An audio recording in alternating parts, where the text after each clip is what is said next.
What happens after 10 o'clock at our facility is that the crews then leave Whiteman and deploy into the county. And we send an aircraft to Lancaster, to next to the courthouse building on Avenue M, right by Plant 42. We send one to Brackett Airport, and we send another one to an old Nike missile site in Malibu above Pacific Coast Highway. And they stay there for the 24-hour shift in the Lancaster-Pomona area, and the one in Malibu comes back in the evening back to Whiteman.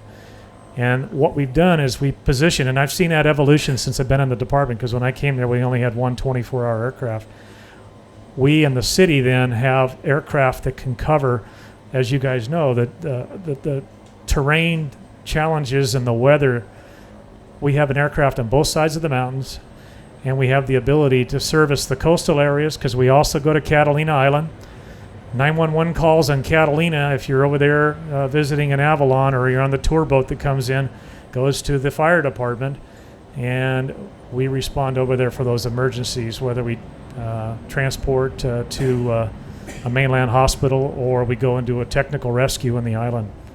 So we're scattered, but we're well placed, and we're offset in the daytime by the Sheriff's Department H3, which comes out of Long Beach and goes up to a location near Mount Wilson called Barley Flats. And once the crest opens up out of La Cañada, hopefully in the next few months from all the flood damage after the station fire, you'll be able to go back into the Angeles again, and the Sheriff's Department is up there every day, except when the weather keeps them at East LA. And between us, the city, and the sheriffs, we really do have a great system in this county for public safety. The thing you have to do if you want to get in is you have to be able to move around. The Maryland State Police for a long time only brought in professional pilots, but they made them go through their academy, the State Police Academy. Well, they don't do that anymore. Now they hire professional pilots, and they are non-sworn. There are lots of agencies that have gone to that for a number of reasons. And those who are in law enforcement, there's always a thing about you can make a cop a pilot, but can you make a pilot a cop? Well, I'm here to say that yes, you can. I went through the Contra Costa County Sheriff's Academy after working many years of fires because I wanted the challenge of doing the law enforcement mission, and the department that I went to work for wanted my fire experience. So I thought, okay, this is going to work. And I did it. I did it for 5 years. I enjoyed it. But what I really enjoyed more was fire, so I went back to that. And but it was a great job. That department is still in business. They fly 2 AS-350s. I think they have a B-2 and a B-1 now. And very, very important program for the Bay Area. They fight fire. So they go out on law enforcement patrol, but they have a Bambi bucket on board and during fire season. So they can land, put the bucket on, and go right to work. And California Highway Patrol is another great program. And I believe you have to start out, like Tom was saying, you got to start out as a traffic officer and work the street. But they're also having a hard time getting experienced pilots. So there's an opportunity for somebody who might have a private, a commercial, and a CFI to get on with the highway patrol and work your way through. And I know that when they need pilots, they'll waive that time on the street. If they need pilots and you're sworn, you're in the program. It's just how hard do you want to do it and whether you're willing to move. I had to go to West Texas for my first CFI job because nobody in California would hire me with the number of hours I had. That was fine. I went to a place called Seminole, Texas, and I taught in Robinson's in 1981 when they were brand new.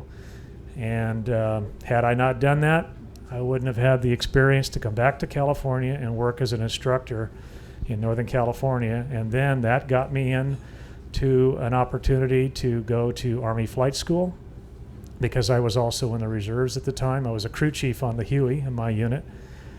Got my foot in the door, and when I went to Army Flight School, I had 1,000 hours of helicopter time, civilian. Army Flight School, for me, was very enjoyable because I was in there not with the stress of learning how to fly a helicopter. I was in there with the stress learning how to fly the helicopters the Army way.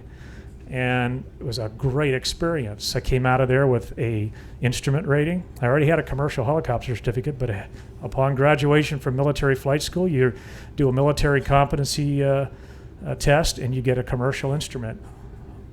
It was just incredible. From there, I went into instrument instruction, and I took my double-I check ride in a UH-1. Sitting in the right seat was a unit instructor. Sitting in the jump seat was an FAA inspector who was from my unit. And the Army gave me the permission to use the aircraft for training. And then I continued on in my unit as I wasn't an IP, but I was a unit trainer for instruments because we had so many guys from Vietnam that were terrified to fly in the clouds in the UH-1. Let's go. And we get in the aircraft. I'd be the pilot in command in the left seat. They'd be in the right seat. No flight director, no autopilot or nothing. And off we'd go and fly out of Stockton, up to Sacramento, down to Fresno, down to Bakersfield, down to Los Alamitos. And I got to fly a lot of actual conditions in the UH-1. Tremendous experience. And it's really hard to get IFR experience in a helicopter, especially in California, because you've got such high MEAs because of the altitudes that we have to fly over. And we didn't have icing equipment. And in the eastern U.S., there's a lot of IFR aircraft operations. Well, that was very valuable for me to take back to my programs that I've worked for. So lots of ways to do it. In some agencies, the pilots are not sworn officers or deputies, they're contract. Desiree, I believe you flew for Corona PD. I know up in Northern California, the pilots that fly for the Sonoma County Sheriff's Department are civilians. So is the Contra Costa County Sheriff's Department. Those are civilians. The agency I flew for was a special district. It was Alameda, Contra Costa County. They had a park system which was modeled after the National Park Service. In fact, one of the first directors later on became the head of the National Park Service. So they have this incredible system up there, but it's so remote and it's also so heavily used that they started a helicopter program in the early 70s, and it's still in business today. And for a long time, it was one of the only helicopter programs in the Bay Area that did regional rescue work. And now the Highway Patrol has a program up in Napa, and they do some work. But working for that agency, it was not uncommon to go out on patrol.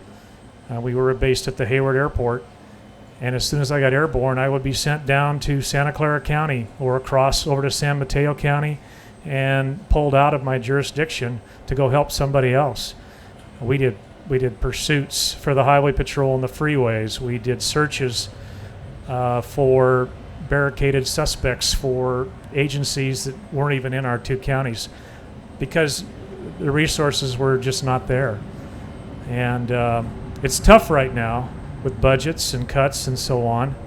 And that's why I think we're just still very fortunate in this county to have what we have. If there's a brush fire that occurs in Los Angeles County, more aircraft are responded, whether helicopter or fixed wing, than in parts of the state of California. And we have the horrendous Santa Ana winds, which when the fires start and the winds are blowing, and Tom could attest, we can't put those fires out. We can turn the fires, and we can steer them away from the homes, and we can possibly, if a home's on fire and we can't do anything about it, we might be able to save the next door house and do what we can. And we now fight fire at night. We are the only ones in the world that fight fire at night. That department, our department, San Diego City, and now Orange County. Nobody else fights fire at night in the world but these Southern California agencies. We just hosted the Australian FAA 2 weeks ago. They came out here to study night firefighting. Where did they come? Southern California. Because pressures in Australia to fight fire at night are so intense. They had their black, I think they called it Black Sunday 2 years ago. They had 180 people were killed during their fire siege. And it's all happening right here in Southern California.